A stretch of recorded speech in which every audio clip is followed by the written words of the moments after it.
নমস্কার বন্ধুরা, কেমন আছো সবাই? জয়ের সংসারের আরও একটু নতুন ব্লগে আবারও সবাইকে স্বাগত জানাই। আজকে হলো সোমবার। ঘুম থেকে উঠেছি তখন 6:30। ঘুম থেকে উঠে সকালে সব কাজগুলো মোটামুটি সেরে নিয়েছি। আজকে হলো পৌষ সংক্রান্তি, তো বাড়িতে পিঠে পুলি বানানো হবে, ওই জন্যই সকাল থেকে বেশ তাড়াহুড়োর মধ্যে কাজগুলো সব মেটাচ্ছি।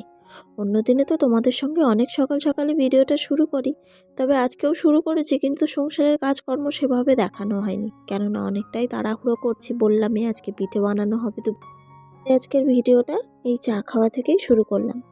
গতকাল বর্মশাই বাপের বাড়ি গিয়েছিল, তো ওখান থেকে পাউরুটি নিয়ে এসেছিল। এই পাউরুটি দিয়েই আজকে গরম গরম চা খাওয়া হবে।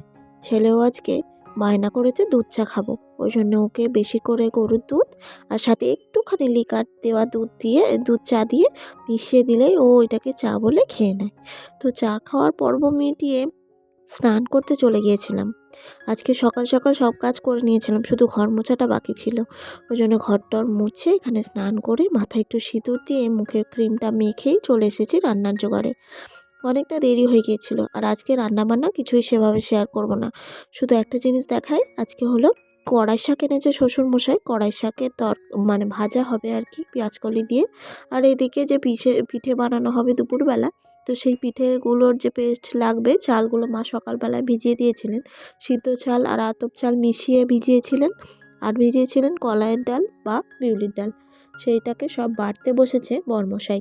ওই প্রত্যেক বছর, মানে যত বছর আমাদের এই পার্বণ হচ্ছে, তো তত বছরই ও এইভাবে মিক্সিতে, তো মামা দিয়েছেন আমার ছেলের অন্নপ্রাশনে গিফট, তো সেই মিক্সি আসা থেকে এই বাটাবাটির দায়িত্বে ওই থাকে।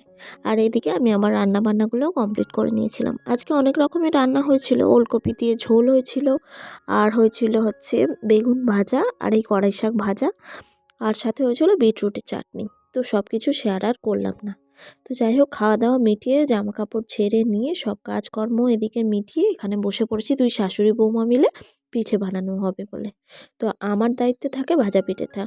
আর যেহেতু আমার শ্বশুরবাড়িতে ভাত দেওয়া নেই, মানে অন্নভোগ দেওয়া হয় না, তো ওই জন্যই আমরা আর কি পায়েসটা তুলেছি।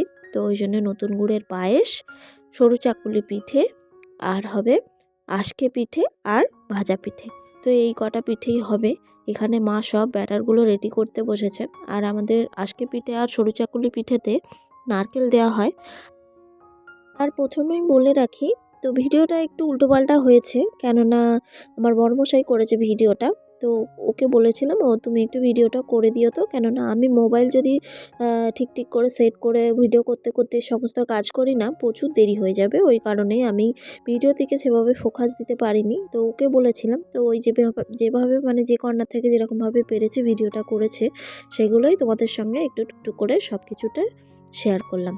আর এদিকে এই যে মা ওদিকে পায়েস টায়েস সব করছেন, আর আমার দায়িত্বে থাকে এই যে আলপনাটা।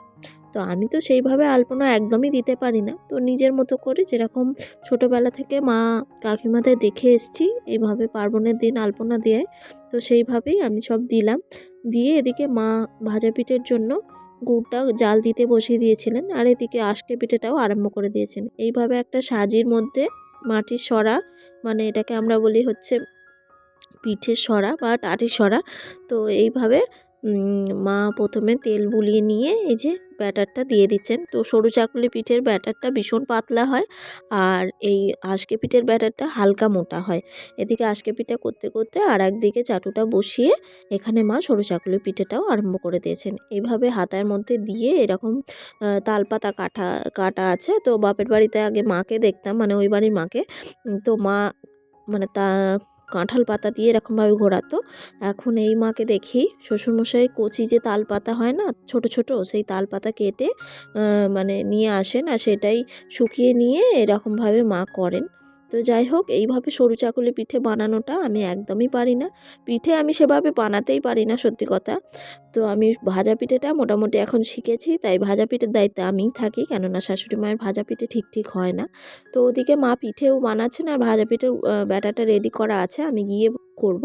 আর এইটা হচ্ছে আমাদের রিচুয়ালের মধ্যে পড়ে, একটা আম পাতা, দূর্বা, সর্ষে ফুল, আর হচ্ছে ডাঁটি সমেত গাঁদা ফুল, আর তুলসী পাতা, বেল পাতা এই সমস্ত একসাথে নিয়ে এই যে এখানে এটাকে বলে বাউনি আর কি, ধানের শীষকে এরকমভাবে করা।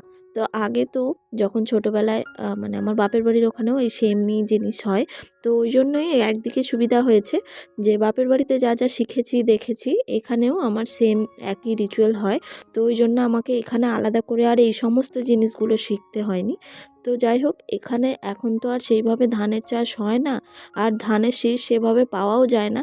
ওই জন্য এরকম রেডিমেড কিনতে পাওয়া যায়, মানে বাজারে বাউনি তৈরি করা পাওয়া যায়। শুধু এইভাবে ফুল বেলপাতা এই সমস্ত লাগিয়ে মানে রেডি করে দিতে হয়। আর এখানে এই যে এটা হচ্ছে মোট বাউনি।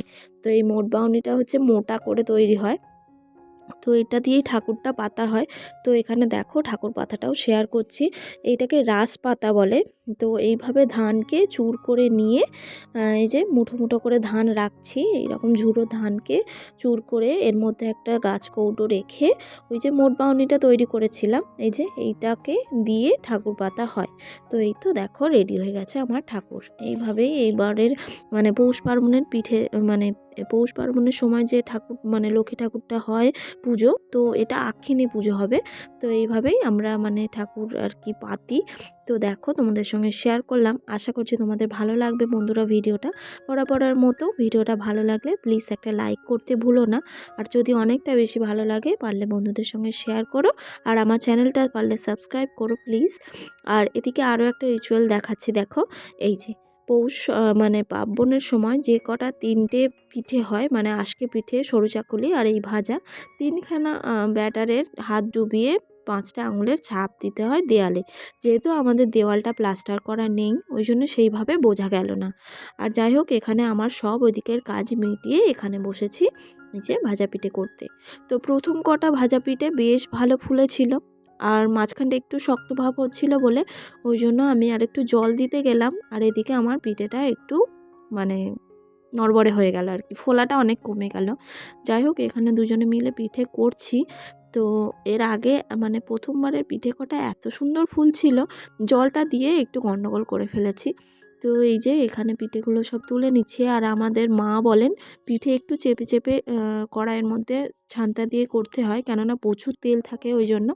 আর এখানে এই যে ঠাকুরের জন্য সব তৈরি করে নিয়ে মানে পিঠেগুলো যেগুলো আগে আগে তৈরি হয়েছে সেইগুলো সব পিঠেগুলো হচ্ছে ছেঁড়া খোড়া যাই হোক না কেন, আগে যে পিঠেটা তৈরি হবে সেই পিঠেটাই কিন্তু ঠাকুরের জন্য তুলে এই যে পিঠে, পায়েস, গুড় সব কিছুতে তুলসী পাতা দিয়ে এক সাইডে মানে একটু আড়াল করে রাখতে হয়, কেননা 3 দিন থাকে এই পিঠেটা। পিঠের ওপরে বাউনি দিয়ে দিলাম একটা, এই পিঠেতে বাউনি এটাকেই বলে।